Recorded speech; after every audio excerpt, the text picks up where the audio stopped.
Кавадарчанецот Борче Стаменов утрово го имаме во Скопје. Добро утро, Борче.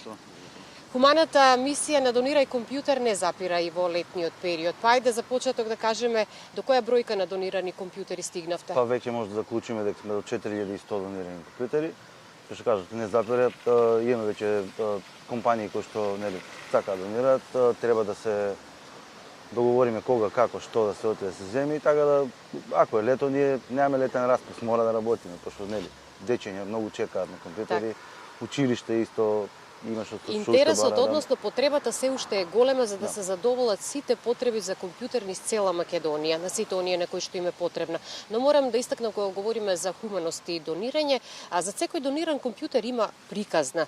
Која приказна најмногу ве допрела вас лично и ве потсетила дека треба навистина да се истрае во оваа мисија, колку е да е тешко понекогаш? Така. Такви приказни има многу. Сега една што цело време спомнам за тоа што мене лично многу е допрела е приказната за мајката од Битола која што немаше компјутер нели за да го заврши своето образование, ни побара специфичен компјутер со специфични карактеристики, имавме таков компјутер и дадовме и за некој време прочитав во весник дека истата мајка со нашиот половин компјутер завршила образование и се вработила во иста компанија која што го завршила образованието и тоа едноставно е не знам, по мене mind blowing.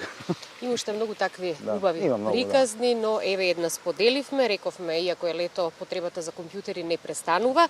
Меѓутоа морам да ве прашам за предизвиците. Со какви предизвици најчесто се соочувате и дали успевате да одговорите на сите барања? Предизвици искрено немаме. Има многу што чекаат. Има, да. Предизвици немаме затоа што се си решаваме тековно како што иде. Таков не принцип на работа, да, добро се организирани, цело време сме и на терен. Дали испаѓаме на секој преспет, испаѓаме, сега може некој ќе закасниме, затоа што сепак ние сме иницијатива што работи со прибирање на донации. Значи ние треба да земеме компјутер, да го средиме, да го поправиме и тек тогаш да го испорачаме. Но искрено никој не почекал повеќе од месец дена за компјутер. Тоа е така. Да, нема човек, би рекла, во Македонија кој што не слушнал за Донирај компјутер и вашата работа. Има и негативни коментари кои што би ги занемариле затоа што воопшто не допираат до хуманата мисија која што вие ја работите. Меѓутоа, има ли некои новитети во работењето на Донирај компјутер, нови проекти, соработка или начини преку кои граѓаните и компаниите можат да донираат компјутери кои што вие подоцна ги средувате и доставувате? Нови проекти кои што ние ги работиме, ги почнавме од лани. Тоа е едната е соработката со младиот семен разновидност, каде што ние како иницијатива прибираме средства и плаќаме семестри за студенти.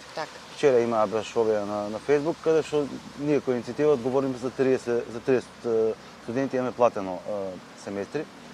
Втори соработка која што имаме е она каде плаќаме одмор за семејства кои се во социјален ризик. Исто и таа иницијатива не почна уште од лани. Тоа го работиме со куќа на среќата. Исто и оваа година планираме да платиме за 2 или за 3 семејства да одат на бесплатен одмор. Донации нормално секогаш има, компании се јавуваат цело време и така да тоа е тоа.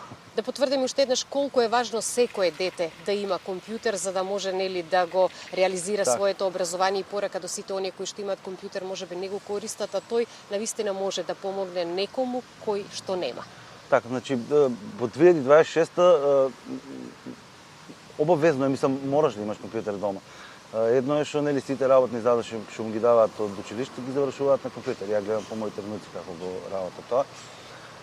Сите оние кои што имаат компјутери не им треба, можат едноставно да го остават во било кој салон на Нептун. Нептун и се партнери и тие еднаш месечно ги собираат од цела држава и ги носат до нашата работилница во Кавадарци. Втора работа што би ја спомнал, планираме отварање на скопска канцеларија, така да ако има некој градоначалник, некој функционер кој што би можел да ни помогне со таа идеја, убав апел кој што еве го испраќаме преку нашата програма да се помогне и да се овозможи нели отварање на скопската канцеларија. Јас ќе го завршам разговорот со тоа дека на крајот од 2026 месец декември вие всушност ќе одбележите 10 години успешно функционирање на Донирај компјутер. Можеби ќе успеете да ја стигнете бројката од 5000, да ја отворите канцеларијата во Скопје и да продолжите успешно да работите. Па тоа е замислата за сега, така да како ќе биде, како и до сега, така и од сега. Ако биде, биде, ако не биде, продолжуваме како што... Борче, секоја чест за твојата иницијатива и хуманоста што ја покажуваш за секого. Ти посакувам успешна работа и убаво лето. Благодарам и на вас и на Македонска радио и телевизија за тоа што секојаш избавите во пресед да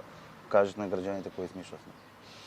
Студио, мислам дека доволно информации дадовме за летното работење на Донирај компјутера. Сите оние кои што имаат можност да помогнат, нека се приклучат кон оваа иницијатива.